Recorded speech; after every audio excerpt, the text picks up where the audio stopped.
I want to bring in NBC's Vaughn Hilliard in Miami with the president. We have NBC chief foreign correspondent Richard Engel. He's joining us live in Kharkiv, Ukraine. And Michael McFaul, former U.S. ambassador to Russia, as well as an MSNBC international affairs analyst. Guys, it's good to have all you here. So you first, Vaughn. What's going on here? 3 years ago, we should note, when the war started and Russia began sending missiles into Ukraine and advancing military personnel onto the ground to take Ukrainian land, it was at that moment in time that we began hearing some on the fringe of the far right in the United States suggest that somehow the Russia's invasion was justified. And people like Tulsi Gabbard in recent years have echoed what other, even Republican lawmakers, have called Russian propaganda, that somehow Russia's invasion was justified because of Ukraine's interest in joining NATO. But what is so remarkable about the comments here down in Florida by President Trump yesterday was this: for the first time, again, nearly 3 years since the invasion, that we heard from Donald Trump expressly and explicitly say that it was Ukraine's fault for starting the war. And he followed that up this morning with that long social media post that was littered with falsehoods and statements that were inaccurate when it comes to amount of money that the U.S. has invested compared to the EU. But there is one particular attack on President Zelensky, in which he said, quote, "A dictator without elections, Zelensky better move fast or he is not going to have a country left." And now I think it's worth noting that it was 5 months ago when he was candidate Trump. It was actually at a campaign event in North Carolina that I was at, when he was talking about Zelensky, and he referred to him as the greatest salesman in the world. And a quote of his at the time, then candidate Trump, was, quote, "We continue to give billions of dollars to a man who refuses to make a deal. Zelensky." These are stunning comments from the President of the United States at a time in which EU leaders are questioning the commitment of this United States administration to continue to help Ukraine's war efforts against Russia. And all of this is happening at a time in which we should note, just later on this evening, President Trump will be here in Miami to address a Saudi conference. All of this happening simultaneously. Alex? Yeah. Hey, Vaughn, as you were speaking, I just want to note what you were addressing, this flagrant falsehood by Donald Trump. It's caught in the eye of, well, people around the globe. But frankly, let me read what former Vice President Mike Pence wrote. Again, we remind everyone, Donald Trump's former vice president in his first term. And he writes, "Mr. President, Ukraine did not start this war. Russia launched an unprovoked and brutal invasion, claiming hundreds of thousands of lives. The road to peace must be built on the truth." So, Vaughn, I know you've got stuff to get to. Thank you for joining us. Let me move to you, Ambassador, because I think there is a temptation to treat this all as some sort of foreign policy dispute. But it is bigger than that. Peter Baker described it as America giving the impression it's switching sides. Quote, "To listen to Mr. Trump talk with reporters on Tuesday about the conflict was to hear a version of reality that would be unrecognizable on the ground in Ukraine and certainly would never have been heard from any other American president of either party." What do you make of President Trump's comments, particularly these latest ones calling Zelensky a dictator? It's shocking. It's appalling. As an American, I'm embarrassed. I'm embarrassed for the soldiers that I just met in Munich, fighting for their freedom in Ukraine against the Russian invasion. They knew who started this war. And it's not in America's national interest to have the President of the United States of America talk in this way.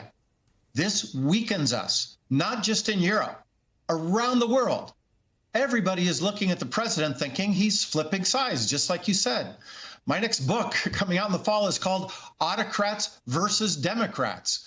And now I have to question, which side will the United States be on by the time it comes out in the fall? And I just want to be crystal clear. We can have opinions on whatever.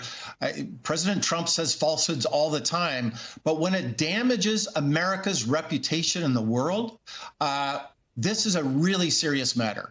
And I hope the people, I know there is no way that Secretary Rubio agrees with that analysis. There is no way that National Security Advisor Waltz agrees with that analysis. There is no way that the majority of senators Republican senators and members of Congress agree with that analysis. Now is the time for them to speak up, because this could have catastrophic consequences for America's place in the world in the long term. Listen, I'm going to take that a step further and say there's no way the majority of the world agrees with that analysis. So, Richard, what has been the reaction where you are? So we were talking to Ukrainian troops out at frontline positions not long ago, and they were shocked. They didn't actually understand how President Trump could say that Ukraine started this war. They looked at me incredulously. They were like I had misspoken. They said, "What do you mean?" He said, "We started the war." And they started to explain what they saw. They were here. I'm in the city of Kharkiv, which is in the east. They said, "What are you talking about? We're here in Kharkiv. We've been in these positions defending the city for the last 3 years. Russian troops were here invading, trying to take over the city." And they actually couldn't believe what they were being told. But we also talked further about this, not just these statements. They do recognize this as a pattern of statements coming from President Trump and a pattern of actions, that these negotiations are happening. The impression here is that President Trump favors the Russian President Vladimir Putin, and they're very worried that this country is being carved up with little regard to the wishes and political aspirations of the people of this country. And Alex, I'll tell you one other thing. I've covered troops in combat for a couple of decades now, and one of the most sensitive things that they never talk about is morale. When I was with U.S. troops in Iraq or in other parts of the world, they would gripe and they would tell you their grievances and their issues, but they always talked about how the morale was high. And today I spoke to these Ukrainian troops and I asked them how they're feeling watching this Trump initiative that's starting with Russia, listening to these latest Trump comments. And they said to me, it actually is lowering morale, that it is having an impact on the way the soldiers conduct themselves, carry themselves, their desire to show up for duty in the battlefield.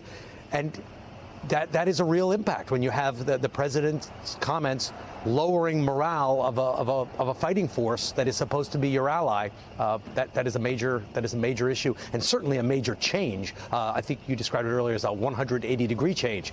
There's no other way to describe it. A few months ago, the U.S. was considered the essential ally here, and now many Ukrainians, including the troops, are wondering if they do have an ally left in Washington. Indeed, and President Zelensky, as you well know, Richard, has said if the United States pulls out their support, Ukraine's not going to be able to go alone. It won't be able to do it. All right, Richard, thank you so much. I appreciate that. I know you have more reporting to get to. So back to you, Ambassador. With the president's position being embraced by the Kremlin, we have Foreign Minister Sergei Lavrov praising Trump as, quote, the first, and so far, in my opinion, the only Western leader who has publicly and loudly said that one of the root causes of the Ukrainian situation was the impudent line of the previous administration to draw Ukraine into NATO. This is already a signal that he understands our position. So the message at the Kremlin, what's being received through all of this? Well, this is beyond their wildest dreams.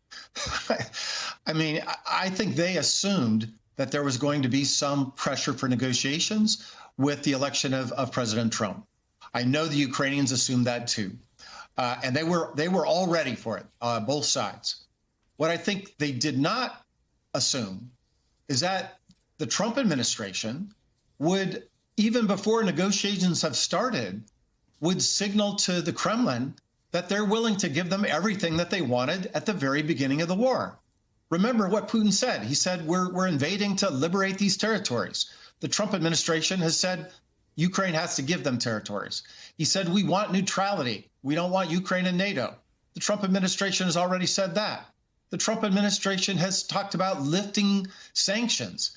And to add insult to injury, they're now saying that Zelensky, President Zelensky, the democratically elected president of Ukraine, who is abiding by the Ukrainian constitution, including the clause about martial law, now has to stand for re-election before they will start the negotiations. And none of those demands are being made of Putin, who's been in power as a dictator for 25 years. I honestly think they never imagined that they would be in such a great position early on. Now, I hope that the Trump team will get their act together. I hope that they'll think about the consequences of just capitulating right and left. But I worry they've gotten off to a terrible start and we're already in a hole.